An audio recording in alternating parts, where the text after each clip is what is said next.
Sedangkan aku masih di Aceh, udah beli tiket tanggal 10 karena memang rencana awal kan sebetulnya APL-nya tanggal 3 September. APL yang sebenarnya banget nih. Tapi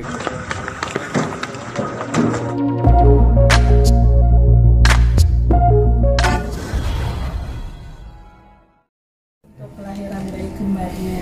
Alhamdulillah. Ya sebelum kita ngomong panjang lebar, aku menurut awal proses kehamilan dan kelahiran itu seperti apa sih, dan pada akhirnya masuk? Awal mulanya sih yang jelas nggak nyangka ya, kemarin tiba-tiba pokoknya ini semua di luar rencana banget.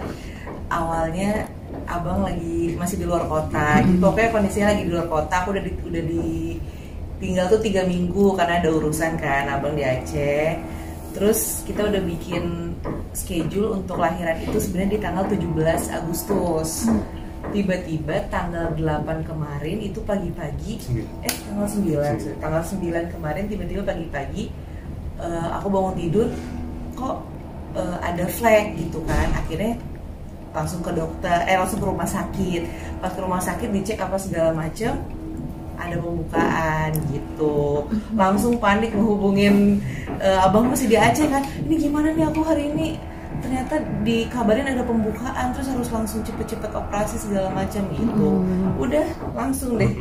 sedangkan aku masih di Aceh, udah beli tiket tanggal 10 karena memang rencana awal kan sebetulnya APL-nya tanggal 3 September. APL yang sebenarnya banget nih. Tapi karena memang kembar, jadi sama maju. dokter, Biasanya maju tuh kalau misalnya kembar sih maju sebulan. Ya udah kita udah tetapin tanggal 17. Udah ngambil tiket juga dari Aceh mau pulang ke Jakarta tanggal 10. Tiba-tiba jam 11 dikabarin, ini kayaknya pembukaan 1. Waduh, itu uring-uringan tuh di Aceh tuh. Gimana nih caranya mau terbang, nggak bisa. Karena kebetulan memang kalau misalnya pembukaan itu kan untuk normal ya kondisinya. Nah dari awal ini emang dikasih tahu kalau untuk normal kemungkinan emang nggak bisa, karena udah 2 udah kembar, terus yang satunya lagi posisinya itu nggak kepala di bawah gitu. Jadi emang sama dokter yang satu posisinya pas, di bawah, tapi yang kedua, bayi keduanya agak sungsang, jadi duluan ya. Jadi mau tidak mau memang dari awal tuh udah direncananya memang buat sesar. Tapi karena dadakannya ini nih yang bikin panik seluruh umat ini. Jadi kan orang rata-rata kalau sesar itu emang udah ada jadwalnya kan. Nah kalau kita sesarnya jadi kayak orang lahiran normal nih, jadi kayak buru-buru semuanya gitu. Tapi alhamdulillah semuanya sih berjalan lancar. Abang juga hari itu langsung ke Jakarta. Nyampe tuh bener-bener yang aku mau masuk ruang operasi, dia nyampe langsung kita masuk ruang operasi sama-sama. Jadi semuanya alhamdulillah dikasih gampang sih kemarin, meskipun prosesnya luar biasa. Kalau kirain hampir nggak nyampe, si dokternya maunya dapat sore udah sesar, sedangkan dapat tiketnya terakhir itu jam 3. Akhirnya ya udah minta diundur sedikit jam 8 malam akhirnya pas banget. Waktu nyampe di kamar, dianya udah mau diangkat ke ruang operasi. Kursi roda itu ya. Cuma diangkat kursi roda, pas banget itu. Tindakan berarti jam 8 malam. Tindakan itu jam 8 malam masuk ruang operasi segala macam. Bayi pertamanya lahir jam 8.28, yang kedua 8.30. Beda 2 menit. Alhamdulillah dikasih lancar semuanya kemarin. Oke. Dan Untuk jenis kelaminnya itu apa dan tinggi badannya semuanya? Jenis kelaminnya laki-laki dua-duanya. Berat badannya 2470, yang kedua, yang pertama 2740. Kalau tingginya 47 sama 46. Nah ketika proses sesar sendiri ada kendala nggak sih, dan berapa lama prosesnya?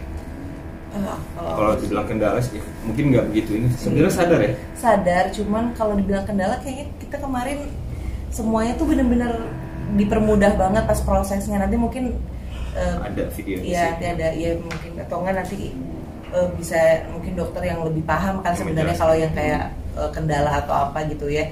Cuman sepanjang yang kita rasain sih semuanya dikasih lancar banget ya, proses sesarnya semuanya sampai dirinya lahir sampai selesai semuanya tuh benar-benar dikasih kemudahan gitu, alhamdulillah. Tadinya aku kayak udah panik gitu kan, maksudnya ini kan lahiran pertama, jadi kita juga belum tahu nih gimana sih di dalamnya. Terus diarahin sama dokternya, sama susternya, kayak nggak ada kepanikan di dalamnya, malah sempet cerita-cerita sama dokter-dokter lagi di operasi dalam, sampai lagi operasi. ngobrol-ngobrol. Jadi kayak dibawa santai Dibikin, banget. iya, Nah, kita dibikin happy banget sih di sini sama dokternya gitu pas lagi operasi. yang tadinya panik jadi tenang lah. Kak Kausar nemenin sendiri, dampingin gak sih Kak Kausar? Dampingi dari awal nyampe itu udah dibawa ke dalam, aku ganti baju dulu kan, baju pakaian buat operasi. Habis itu udah nemenin dari awal. Tadinya disuruh duduk gitu di samping terus kayak ditutup gitu kan, tapi kayak nggak kelihatan, penasaran juga, akhirnya berdiri aja ngelihat. Jadi ngeliat proses dari awal sampai akhir melahirkannya. Nama dan artinya Kak, mungkin ada yang Apa? Nama dan arti babynya tuh kan kembar nih. Ini yang bikin nih. Gimana Kak Bang Kausar? Dia Nama- siapkan. Bapaknya langsung yang bikin. Si kakak gimana? Kalau nama itu sebenarnya mencari yang belum pernah ada kali ya, bisa dibilang gitu. Terus arti-arti yang kita taruh di namanya itu baik-baik, tentang kecerdasan, tentang menjadi pria yang memimpin, yang tangguh, dan baik dalam beragama juga. Makanya ada sedikit huruf Arab kayak lam gitu. Jadi anak pertama namanya dia kasih dulu. Anak pertama namanya Lam Agartha Pote Hartayudana. Anak kedua Vi Agartha Pote Hartayudana. Artinya apa tadi? Dari kakak, dari yang pertama artinya apa Kak? Yang pertama Yang pertama tuh huruf Lam sih. Lam tuh kan memang tidak ada artinya, tapi dia selalu ada di beberapa surat Awal surat gitu ya. di Al-Quran. Kalau Vi sendiri itu sebenarnya, Kalau V itu sebenarnya jadi kita bagi dua sih ya, jadi sebenarnya. V itu bisa kita ambil dari beberapa kata dari berbagai macam negara, ada juga di Arab juga kan. Jadi bisa percaya diri, kemandirian, gitu-gitulah pokoknya. Pokoknya insya Allah artinya kita cari yang terbaik lah gitu. Cuman emang cari nama yang emang pengen unik juga, yang kayak kok nggak pasaran gitu kan. Ya kebetulan dapet ini. Kalau Agartha sendiri sih kayak ada mitos inti bumi itu namanya Agartha, jadi kayak menjadi inti dari kita berdua. Pote sendiri ngambilnya dari Aceh. Pote Udah itu nama penggalan dari pahlawan Aceh gitu. Jadi, Doku lah. jadi kalau ditanya arti secara keseluruhan sebenarnya nggak ada yang nyambung gitu ya. Tapi kita berharap dari setiap kata-katanya itu yang menjadi doa lah gitu buat kita, dan semuanya bisa membawa positif lah ke mereka gitu. Oke. Berapa lama sih mempersiapkan namanya sendiri? Namanya kayaknya kalau dari Lam sendiri kayak udah lama, karena memang dari dulu banget sebelum nikah pun kayak pengen punya anak namanya Lam, karena di Aceh sendiri itu nama daerah itu kebanyakan pakai huruf Lam, awalnya tuh Lam, jadi yang pakai panggilan Lam lucu nih, bagus nih gitu. Tapi kalau V itu ya kita diskusi berdua akhirnya dapat itu. Cuman kalau dirangkai semuanya itu kurang prosesnya pas hamilnya. Yang mulai benar-benar kita nyiapin semua nama itu kira-kira di bulan ke-7 lah, ke-7 ke-8 baru kayak yaudah Udah deh terangkai. ini aja namanya kita rangkai gitu. Awalnya satu kata, oh kayaknya nama ini lucu deh kata ini, ntar ganti lagi, sempet kayak gitu. Lama-lama yaudah deh kita fixin aja namanya ini gitu. Karena emang kalau nyari nama agak susahnya dalam itu bukan susah Susah dapatnya, gampang. susahnya banyak banget pilihannya, namanya yang uniknya, bagusnya, semua arti kan banyak gitu. Dan kalau dipakai nama yang sekarang kita kayak kasihan juga sebenarnya, ada 5 sebuah kata. Iya Kalau sebenarnya. UN yang tersusah tuh nulis. Itu panggilannya apa nih dulu? Panggilannya bisa Lamvi, bisa Elvi. Seininya aja. Soalnya sebenarnya manggil Lamvi juga kan pendek juga kan penggalannya gitu. Bisa gitu. Kalau orang mau lebih singkat lagi ya L sama V aja gitu gampang. Kalau kembar 3 Alif Lam Mim gitu.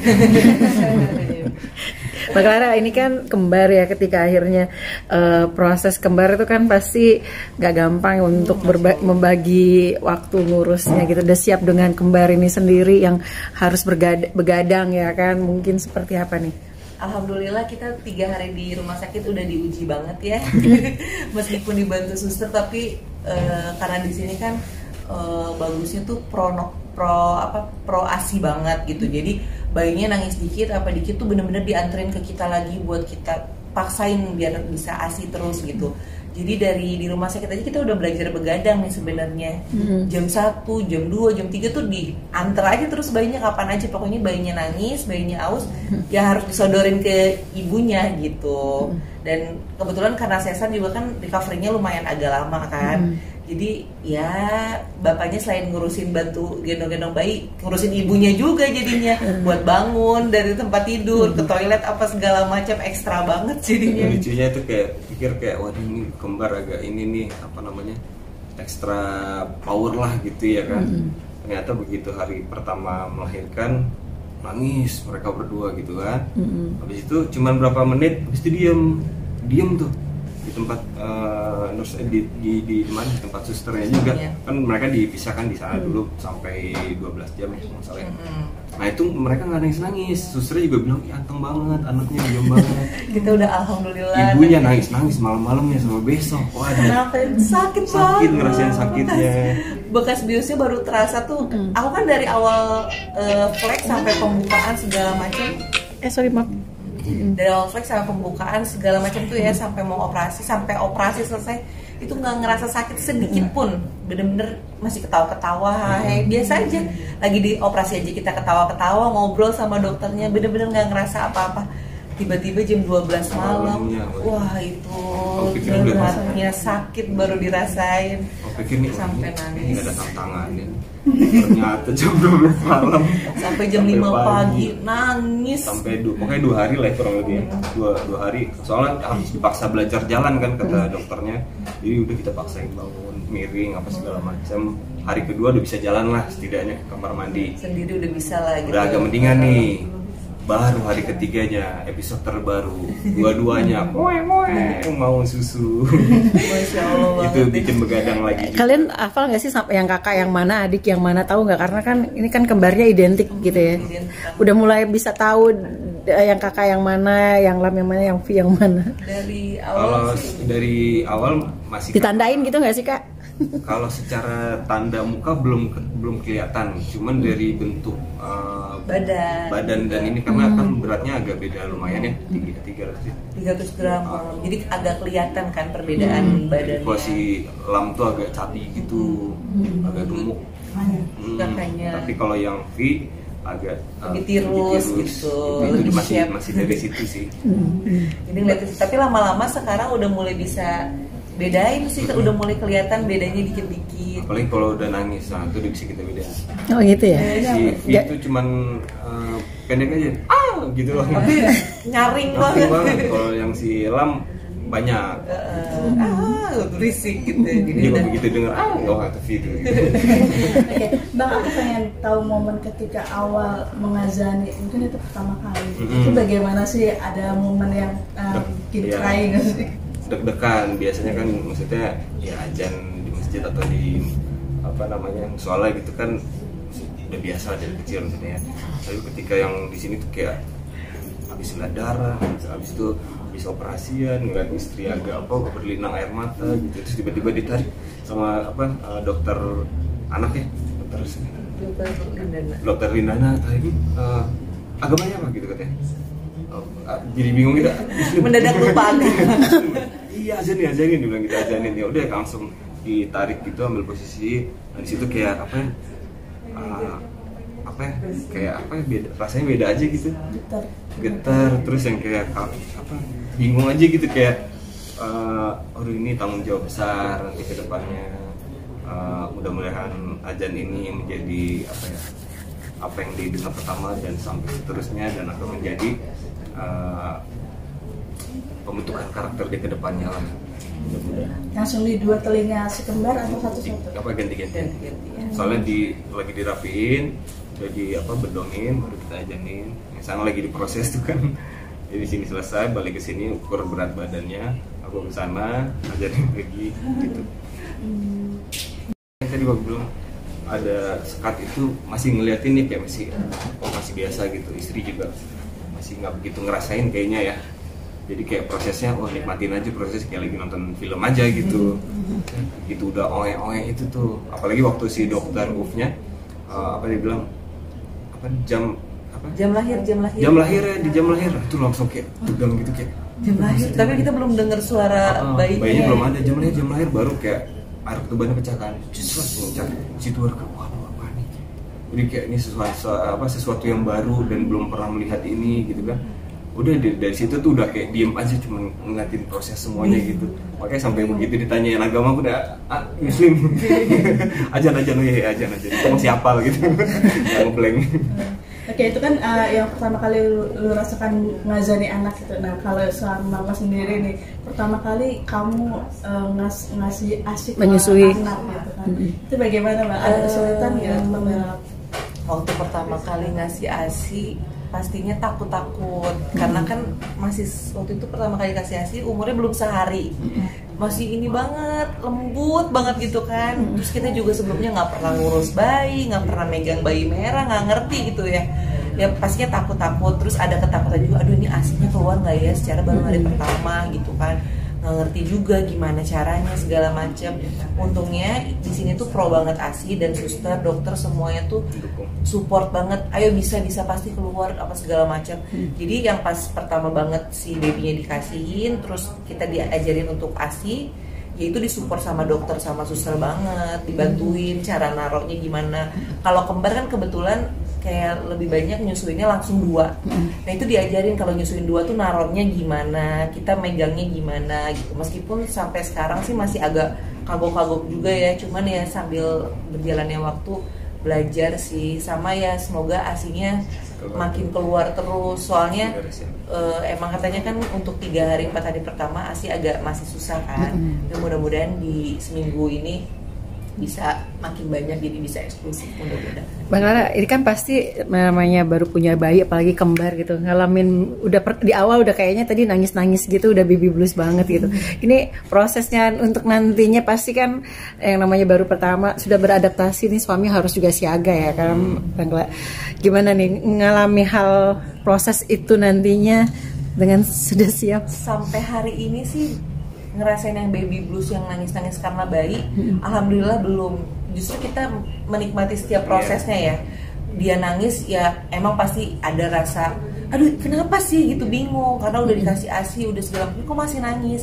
Cuman alhamdulillah kita nikmatin semuanya. Yang bikin nangis pertama itu justru lebih kerasa sakit yang dirasain setelah operasi. Kalau aku sih bukan karena ngurusin babynya, sama lebih bingung aja, aduh ini bayi harus diapain sih, kalau nangis kita harus ngapain, karena kita tahu ya kalau bayi nangis ya mau nyusu gitu kan, atau buang ya, atau enggak dia pup atau apa gitu. Jadi lebih ke bukan baby blues, lebih ke bingung aja sih mau ngapain gitu. Dan tapi kita lucu aja gitu kalau kita kadang kalau malam gitu udah jam 3 jam 4 gimana kita harus ngapain gitu kan, karena bener-bener jam 2:30 nih misalnya nangis terus dianterin ke kamar, susternya cuman Bu bayinya mau nyusu ya gitu, udah ditaruh nih sama susternya dua-duanya, set udah kanan kiri misalnya gitu, udah ditinggal suster dia nangis. Nah kita bingung, ada suster kok nggak nangis, pas giliran ditinggal sama kita doang nangis, ini gimana? Panggil suster lagi, kayak kita lama-lama tensin di rumah sakit nih, paling bawel sama suster gitu. Jadi ya paling gitu sih yang bikin bingungnya, cuman ya kita nikmatin aja prosesnya, syukurin aja, ketawa-ketawa aja gitu kita lupain ya. Kadang kalau mereka udah kita geser apa taruh bantal, soalnya kan aku juga waktu diajarin apa namanya support buat ASI gitu kan, itu kan dari si susternya juga udah manggil gitu, ini papanya juga nanti harus belajar juga kayak gitu. Di apa gini nih caranya taruh bantal nih, posisinya apa segala macam. Jadi ya udah kita terapin teori itu aja yang dikasih. Cuman kadang teori kan tidak sesuai dengan praktek ya. Kalau suster gitu, tuh praktek kita bingung gitu. Gampang banget gitu, dia naruhnya set, ini ya Bu pegang ini. Udah, anaknya mau giliran kok gitu aku sampai harus anaknya nangis teriak-teriak gitu. Cuma kadang kita ketawain aja anaknya. Kenapa gitu aja, paling kita ketawa-ketawa aja, nggak dibawa stres sih untungnya. Pas setiap diajak ngobrol jadi diam.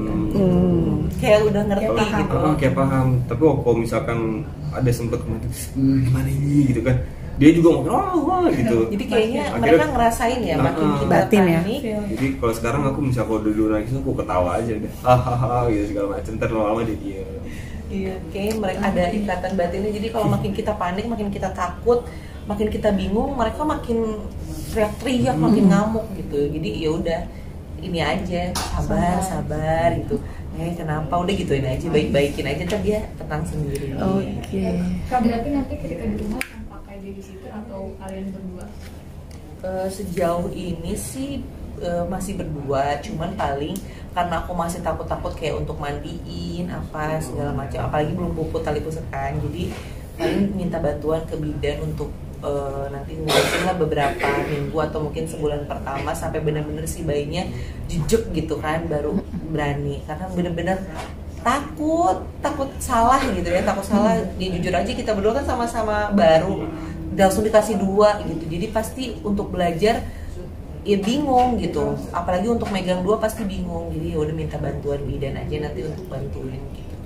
Kalau Kakak Usar udah belajar kayak ganti popok atau cara mandiin, mijet kayak gimana dari? Kalau sebenarnya ngurus bayi dari kecil udah sering ngurus, karena di bawah kan ada adik 4, masih waktu aku udah gede adiknya masih kecil semua, jadi memang aku yang ngurusin semuanya, adik cowok 2, yang cewek 2, jadi memang kalau ganti popok dan lain-lain tuh udah terbiasa lah. Cuman kalau misalkan dari yang masih kecil dan merah gini masih takut banget, apalagi kalau apa kan masih ada jepitan tali pusar itu sih. Nah itu aku takut di bagian situnya tuh kayak kegesek dikit apa, kayak mungkin nggak kenapa-napa tapi kita kayak takut gitu kenapa-napa, jadi kayak nggak berani kesentuh di bagian itu gitu. Oke. Dan ini kan anak kembar ya Kak, dan identik gitu. Memang dari keluarga kalian ada turunan kembar atau bagaimana, menyangka nggak sih akan hal Atau proses memang pengen kembar gitu? Alhamdulillah alami, dan kebetulan dari keluarganya abang tuh ada turunan kembar tuh terakhir buyutnya. Ternyata baru tahu juga, karena dari kecil cuman ketemunya nenek buyut yang satu, ternyata ini kembar, kita baru tahu juga. Dan kebetulan ternyata aku baru ngeh juga kemarin pas kita sempet cek kesuburan ya, ternyata Awal-awal aku tuh nikah ya? iya awal-awal nikah ternyata sempet dicek ada 2 sel telur gitu, tapi kecil-kecil. Dan yang satu yang gede, yang matang tuh yang gede itu, yang satu. Jadi nggak kepikiran malah akan isinya yang 2 sel telur yang kecil-kecil itu. Ya alhamdulillah semuanya ya emang udah rezeki ya, jalan Allah Jadi gitu. kalau ditanya nggak tahu dari mana, nggak tahu dari sini, nggak tahu yang Dari yang sel telur kita juga itu. nggak ngerti ya, ya udah emang rezekinya aja mungkin. Cuma kalau dibilang sering ngomong kembar, sering ngomong ya. Ternyata kita tuh setelah Cuman kita sering bercandain. flashback gitu, kita sering kayaknya lucu ya kalau dikasih 2 kembar. Ternyata kita tuh sering diskusi dan ngobrol kayak gitu. Ya emang Dijabah udah, doa. iya ternyata jadi doa dan dijabah doanya, alhamdulillah. Oke. Sip. terakhir harapan Harapan ini buat anak-anak. orang tua untuk kedua anak kembarnya apa sih? Semoga makin menjadi anak yang berbakti pada orang tua, sehat terus terutama, Sehat, soleh, cerdas, dan bisa jadi pemimpin Iya. buat bangsa. Berarti hari ini pulang ya infonya? Hari ini alhamdulillah udah bisa pulang dari rumah sakit. Ya mudah-mudahan dikasih kekuatan untuk di rumah. Untuk Silakan, masih begadang. panjang. Perjalanannya masih panjang, di sini dibantuin suster, di rumah nggak ada suster, jadi ya udah Bismillah aja mudah-mudahan. Jadi ini emang Kuat. pulang, terus kata dokternya nanti dicek di rumah, di rumah itu coba proses sendiri dulu, terus kita seminggu balik lagi baru dicek up semua anak-anaknya. Mudah-mudahan sehat. Mudah-mudahan sehat, mereka berat badannya bisa naik mudah-mudahan. Amin. Sip. Siap? Amin. Tambahan? Terima kasih.